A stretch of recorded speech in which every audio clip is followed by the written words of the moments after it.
question on every football fan's lips. Is the World Cup in 2026 worth attending?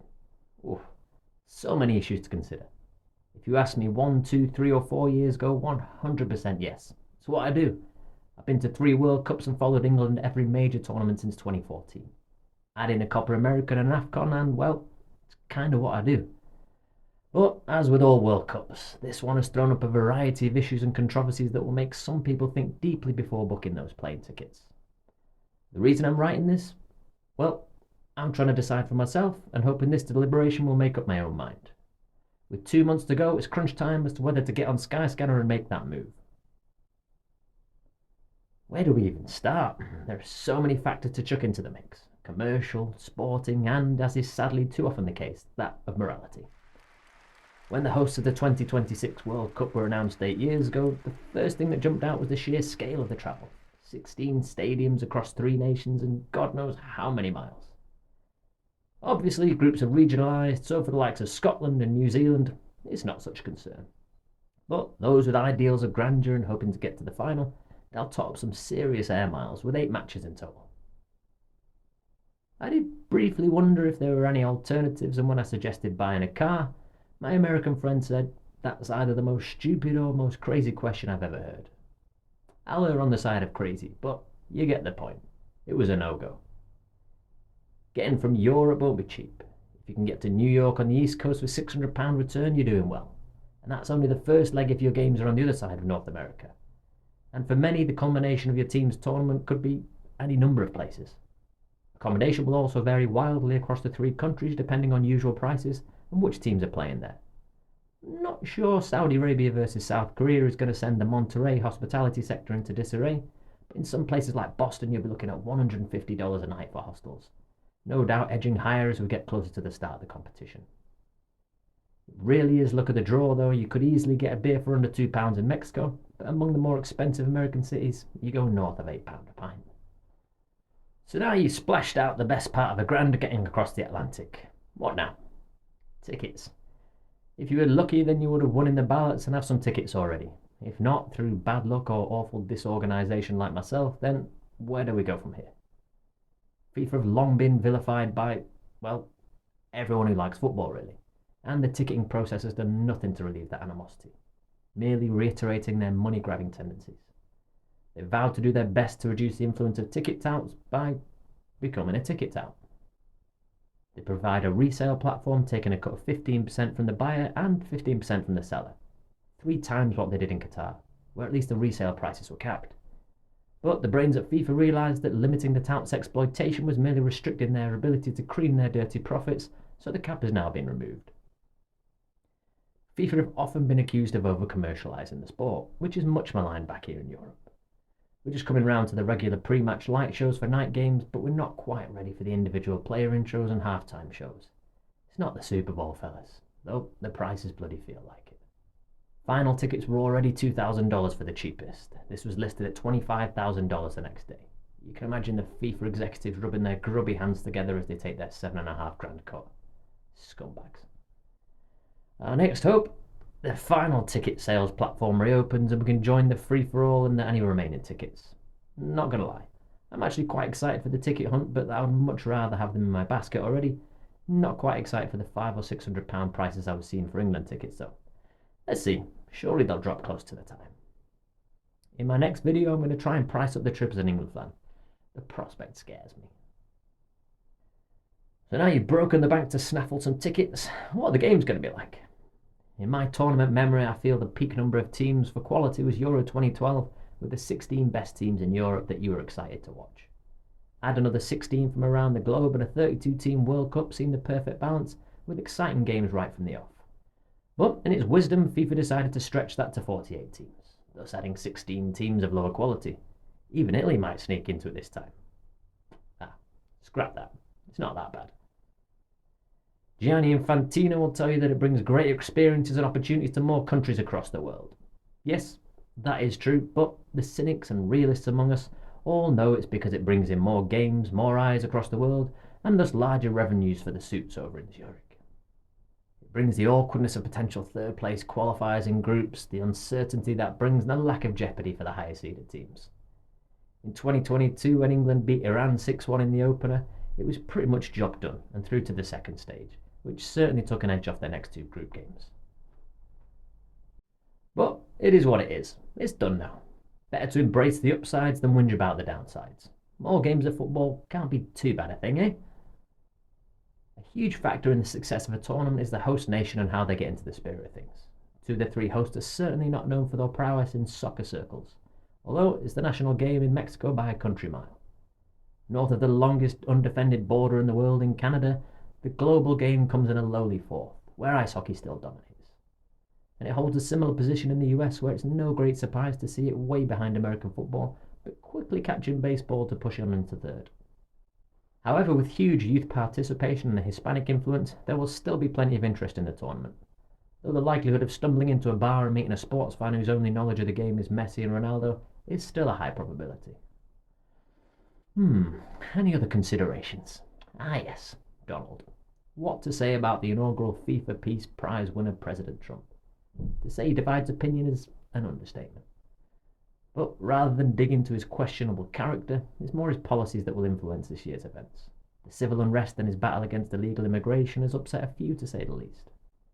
The US have implemented visa restrictions on countries like Haiti, Senegal and Ivory Coast. It's unlikely that travelling fans will be allowed for this year's event. However, the fact there is a visa restriction in the first place indicates that there are plenty of people living there already, so no doubt the expats will make their presence felt. Thankfully, players and staff seem to be exempt. One flickering light for Senegal and Cote d'Ivoire is that one of their group games will be in the unrestricted Canada. But all of that kind of pales into insignificance compared to the fact they are now at war with one of the other competitors. Well, as was the case when I started making this video, but rather than the change of situation being an end to the war, it's sadly an end to the participation of Iran. 2 months until the big tournament kick-off in Mexico City, Iran have withdrawn from the competition. Or have they? Their sports ministers come out and said under no circumstances can we participate in the World Cup. An understandable viewpoint given the hosts have just wiped out their supreme leader Ayatollah Ali Khamenei. As it stands, Infantino has reiterated that Trump is still welcoming the Iranian team, as it's the regime rather than the people who the US are at war with. Honestly, who's to know? An incredibly volatile and changing situation. Even discussing football may seem a little trite given the severity of war, but it's a huge issue to take into consideration. Despite the comments coming from Iran, the withdrawal is not official at the time of making this video. This, alongside the war in the Middle East, will no doubt rumble on in the coming months, but once again, another huge moral dilemma thrown into the mix that many fans will be considering. Should their withdrawal or expulsion come to pass, then it will mean a reprieve for one of those who have missed out. Neighbours Iraq were tipped to step in, but they secured qualification in iconic style. UAE are the highest ranked non-qualifier in Asia and tipped to take their place. As a key player in the war, it couldn't be any more ironic. All in all, a far cry from the happy vibes less than 4 years ago in Qatar, when the USA narrowly beat Iran 1-0. Another fascinating story to monitor going forward that could be an article in its own right. The Club World Cup last summer was a bit of a forerunner for this year's showcase event, which highlighted a few unavoidable issues. The extreme heat of the North American summer, for example. Temperatures will be knocking on for 40 degrees at times. Back in USA in '94, the Irish team likened it to playing football in a sauna. Don't worry though, we'll get an extra 6 minutes of adverts during the water breaks. European TV schedules will mean early afternoon kickoff times, and it won't just be the players suffering. I certainly wasn't built for those temperatures, so a summer of bouncing between air-conditioned facilities doesn't fill me with too much excitement. Add to that the stoppages if lightning is detected within 10 miles of the stadium. A standard rule across American sports, but another buzzkill for those not used to it, who will more likely see it as a symptom of lawsuit America. Can't be a good old rainstorm to add to the drama of a footy match. Any positives? So, I've had a fair old rant already, so you know what's coming next. Any America or FIFA haters, you can stop watching now, as it's time for a key change. Now, I know it's a 3-country tournament and I'm heavily focusing on the USA, but that's because 75% of the matches will be played there, with the remainder split between the other 2 countries. In total, the US will host 78 games, with 13 each in Canada and Mexico. America! Yeah, they speak English, right? What more could we ask for? One thing's for sure, these guys know how to put on a spectacle. I know, I just ranted about the halftime shows and player entries, but other than that, millions of people still turn up to watch baseball every week in the US, which is a testament to how good these guys are at putting on a spectacle. You can just imagine the fan zones, the hype, the facilities. It's all going to be great and add to the experience. Ultimately, I have my preferences, but this is the global game, and it's meant to entertain. If the prospect of watching Austria versus Jordan isn't going to get the pulse racing, then at least you'll have a great day out. Speaking of Jordan, the name is usually mentioned in the circles of basketball greats, Formula One teams, and highly talented British actresses. But for the first time in 23 World Cups, Jordan is amongst the competitors lining up on the starting grid for their shot of glory. Other debutants include Uzbekistan and Cape Verde Islands, who for a very brief time were the second smallest nation behind Iceland to qualify for the World Cup. That wasn't until Curacao blew them both out of the water with their 150,000 people making them the smallest ever. Haiti and Panama will also be returning for just their second appearances. And what's this tournament all about if it's not the hope, the excitement and the individual stories of how players went from being a farmer 3 years ago to be playing in the sports showpiece event? We acknowledge football's current position in the US sporting hierarchy, but this was even lower back in 1994 when the US first hosted the World Cup. I mean, they didn't even have a national championship at the time. They put on a fantastic show, filled enormous stadiums, raised the bar, and is still the highest average attended tournament in history, a record that Infantino intimates will be broken this year. For the first time in 20 years, there will be no new build stadiums, not since Germany as a country relied on its existing stadia. The Azteca in Mexico has already hosted 2 World Cup finals in 1970 and 1986. Canada are doing a few upgrades, but the US is essentially relying on its stock of world-class venues used in the NFL. The MLS itself has enhanced its global reputation ever since David Beckham changed the landscape when he joined LA Galaxy in 2007. Since then, countless genuine superstars have chosen to play out the twilight of their career in the States, including the greatest of them all. From Beckham to Messi has seen an increase of 42% in the average attendance of MLS games. The Messi effect has understandably swept across America since his move to Inter Miami. I've no doubt the buzz will be felt across the country this season, and the hype will hit fever pitch in time for summer. One of my favourite things about going to the World Cup is the opportunity to visit and explore cities that you never would have considered. Think Salvador in Brazil and Samara in Russia.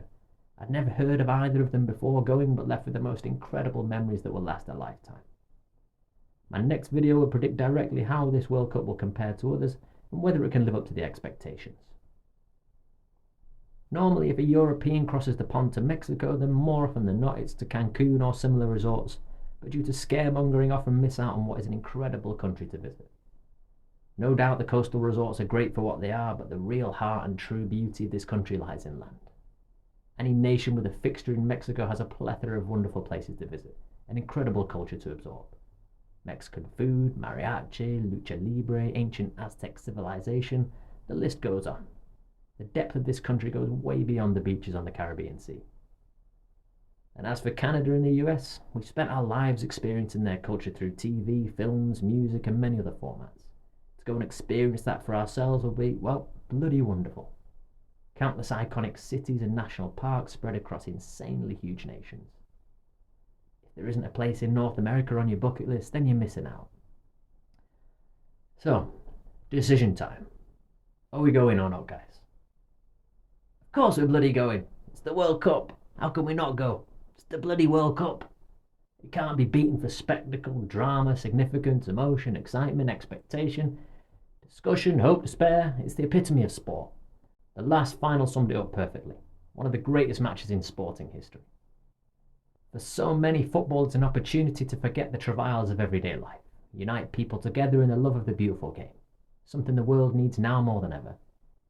And just as it always does, football will once again deliver. Life is short. You don't always get these opportunities. Don't put it off saying you'll go to the next one. You never know what will happen in the future. The pinnacle of international football brings a unique atmosphere.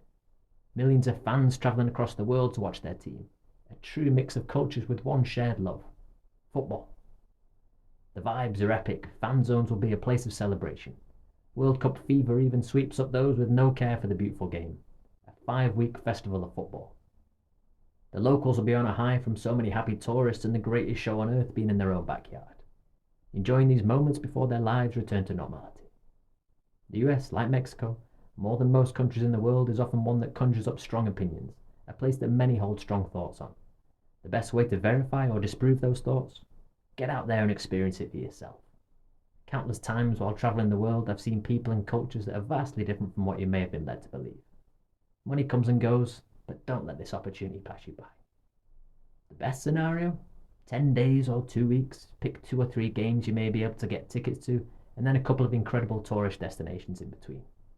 Even if, understandably, tickets are a stretch too far, enjoy the vibes, get to the fan zone and soak up the atmosphere. I'd be shocked if there was anyone watching this far that couldn't think of at least one place across these nations they'd love to visit. Now's the time to make it happen. Anyway, I hope that's helped. I'm off to scour Skyscanner and find the cheapest possible route to North America, then make some beans on toast for tea, because it's going to be an expensive summer. See you there? I sure hope so.